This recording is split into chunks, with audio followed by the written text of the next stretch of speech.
Assalamualaikum warahmatullahi wabarakatuh. Sebelumnya perkenalkan, nama saya Muhammad Rafli Ansauri dengan NIM 1122100659. Izinkan pada video kali ini saya akan menjelaskan tentang pengembangan sumber daya manusia dengan tujuan untuk penilaian UTS mata kuliah perencanaan pengembangan sumber daya manusia di Universitas Pelita Bangsa. Sekian mungkin yang bisa saya perkenalkan. Maka lebih lanjutnya maka simak materi berikut yang saya akan sampaikan. Sebelum kita lanjut ke materi, kita harus mengetahui dulu apa yang akan dibahas untuk kali ini, yaitu tentang pentingnya pengembangan sumber daya manusia untuk keberhasilan perusahaan. Pendahuluan pengembangan sumber daya manusia. Ada 3 pokok pembahasan. Yang pertama, proses pengembangan sumber daya manusia. Yang kedua, tujuan pengembangan sumber daya manusia. Yang ketiga, metode pengembangan sumber daya manusia. Pengembangan sumber daya manusia merupakan langkah penting untuk meningkatkan kinerja karyawan dan mencapai tujuan perusahaan. Yang kedua, tujuan pengembangan sumber daya manusia yaitu meningkatkan keterampilan dan pengetahuan karyawan agar dapat berkontribusi lebih baik pada organisasi atau perusahaan. Yang ketiga, tentunya metode pengembangan sumber daya manusia itu ada beberapa cakupan. Yang pertama, pelatihan, pembinaan, dan kesempatan belajar yang berkelanjutan untuk meningkatkan kapabilitas tenaga kerja atau karyawan itu sendiri.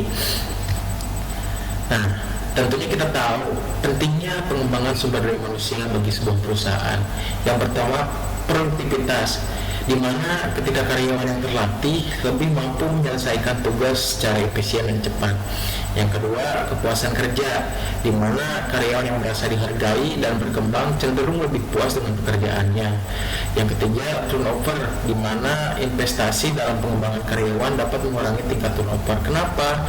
Karena ketika kita sebagai karyawan diberikan ilmu atau pengetahuan lebih oleh perusahaan, maka tentunya kita sedikit-sedikit menghilangkan dari segi bosan gitu ya, karena ketika karyawan sudah bosan maka akan terpicu untuk resign atau keluar dari perusahaan tersebut.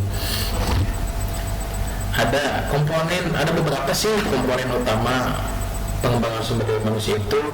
Yang pertama ada pelatihan. Tentunya ketika manusia itu unik gitu ya, makhluk yang unik karena dia mampu untuk mengupgrade skill, pengetahuan dan mengupgrade lainnya gitu ya, berbeda dengan makhluk lainnya, dimana ketika diberikan pengetahuan dan keterampilan baru kepada karyawan dapat meningkatkan kinerja karyawan itu sendiri gitu ya, yang tadinya tidak tahu menjadi tahu.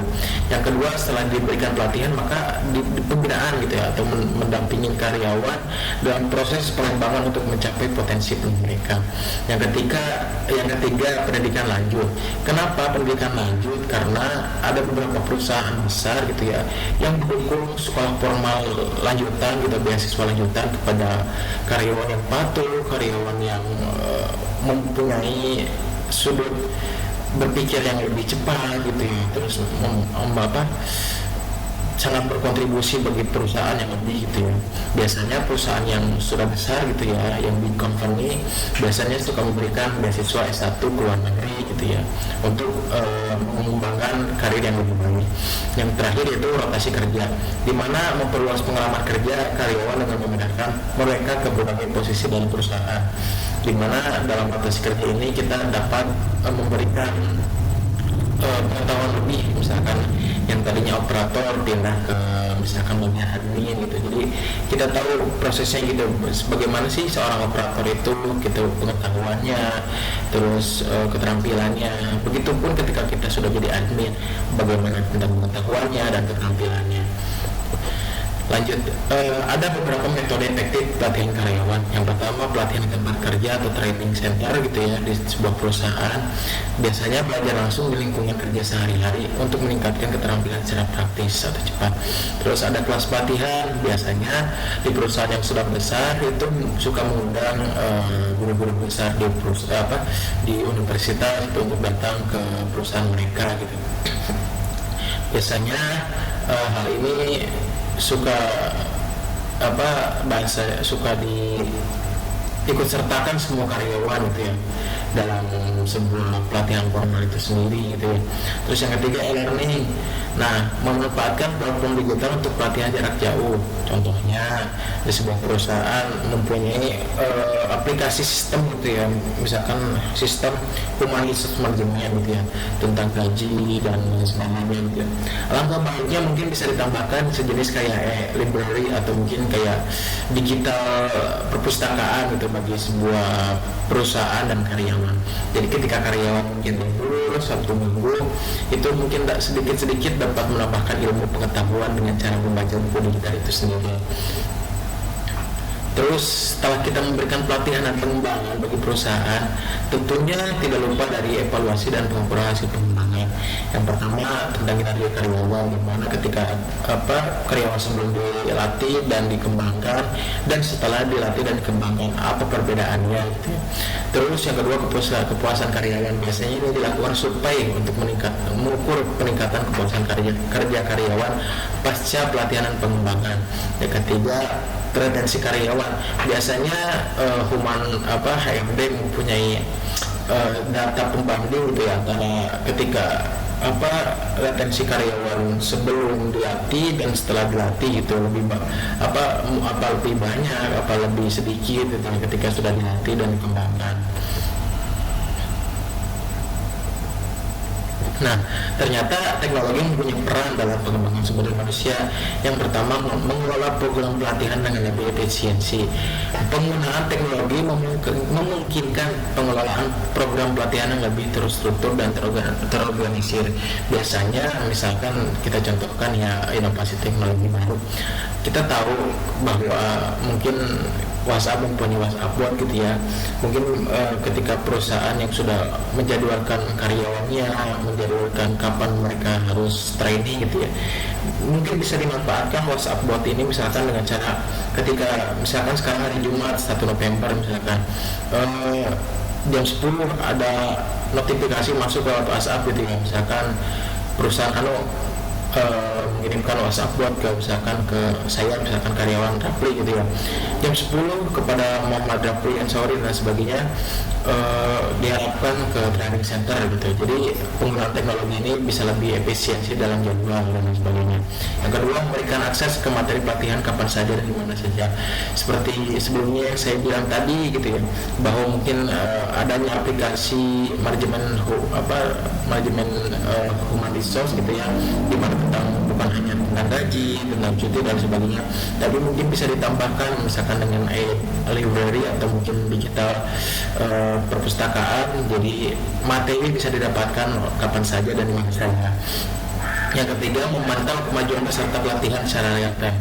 Dengan teknologi, perusahaan dapat memantau perkembangan peserta pelatihan secara langsung.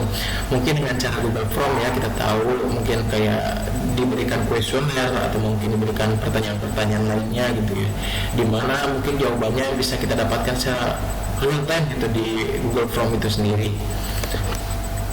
Nah, ada studi kasus di perusahaan Unilever di mana ada beberapa strategi mereka dalam pengembangan karyawan dengan cara general skill, dengan cara leadership skill, dengan cara professional skill, dan dengan cara sharing session.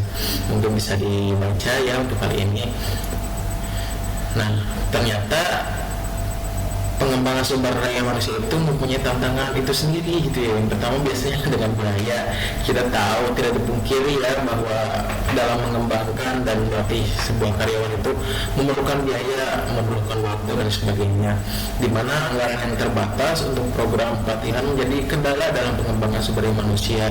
Karena ada beberapa perusahaan yang mungkin ya sudah, yang penting karyawan kita maju, yang penting karyawan kita karirnya sukses gitu ya. Jadi perusahaan itu mempunyai anggaran tersendiri untuk biaya dalam meningkatkan dan melatih karyawan itu sendiri. Yang kedua, pengukuran efektivitas, kesulitan dalam mengukur dampak jangka panjang dari program pengembangan menghalangi evaluasi.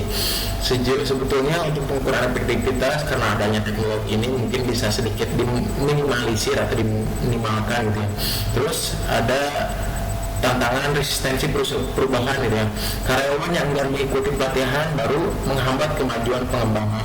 Mungkin ada beberapa karyawan yang pola pikirnya yang berbeda gitu ya, yang mungkin dia enggan untuk menambah ilmu baru. Kayak mungkin orang tua yang udah umurnya 10, misalkan umurnya sekitar 50, mereka kan cenderung daya tangkapnya susah gitu ya. Mungkin itu menjadi tantangan tersendiri dalam pengembangan sumber daya manusia. Nah, lanjut untuk strategi meningkatkan efektivitas program sumber daya manusia ada beberapa hal. Yang pertama, menyesuaikan program dengan kebutuhan individu. Tentunya program harus disesuaikan dengan keunikan dan kebutuhan masing-masing karyawan untuk meningkatkan keterlibatan. Karena antara karyawan A dengan karyawan B tentunya kebutuhannya berbeda terhadap pengetahuan, terhadap keterampilan gitu. Terus yang kedua, menggunakan data analitik. Penerapan data analitik ini dapat membantu dalam pengambilan keputusan yang lebih tepat untuk pelatihan karyawan, di mana mungkin perusahaan yang mempekerjakan orang yang lebih muda gitu ya, mungkin biasanya cenderung lebih open gitu ya dalam menangkap ilmu dan pengetahuan dan keterampilan gitu ya. Berbeda dengan karyawan yang mungkin sudah berumur gitu, sudah berumur 40 tahun dan lebih, dimana mereka cenderung kayak lebih lebih open terhadap keterampilan saja, mungkin tidak open terhadap pengetahuan, karena mungkin biasanya orang yang sudah sepuh, yang sudah berumur itu cenderung daya tangkap ingatnya itu sangat lebih susah respon gitu ya dibanding orang yang masih berumur muda. Akan tetapi ketika mungkin diberikan pelatihan terhadap keterampilan, mungkin mereka lebih cenderung responsif karena mungkin sudah terlatih sebelumnya, tinggal menambahkan keterampilan lagi aja gitu ya, bukan pengetahuan. Terus yang ketiga, memberikan insentif untuk partisipasi aktif. Pemberian insentif kepada karyawan yang terlibat aktif dalam program pengembangan akan mendorong partisipasi lebih lanjut. Nah, kesimpulan dan rekomendasi. Jadi yang pertama itu evaluasi program secara berkala, karena meningkatkan efektivitas program sumber daya manusia itu dengan cara melakukan penilaian secara rutin. Yang kedua, libatkan karyawan dalam perencanaan itu, memberikan kesempatan bagi karyawan untuk terlibat dalam pengembangan karya mereka sendiri. Yang ketiga, tetap adaptif terhadap perubahan, karena mungkin perkembangan ini sangat cepat ya. Jadi perusahaan harus menyesuaikan strategi dan pengembangan sumber daya manusia dengan teknologi dan kebutuhan industri yang terutama. Terima kasih. Mungkin sekian ilmu dan pembahasan yang bisa saya sampaikan, kurang lebihnya mohon maaf. Sekian dari saya. Assalamualaikum warahmatullahi wabarakatuh.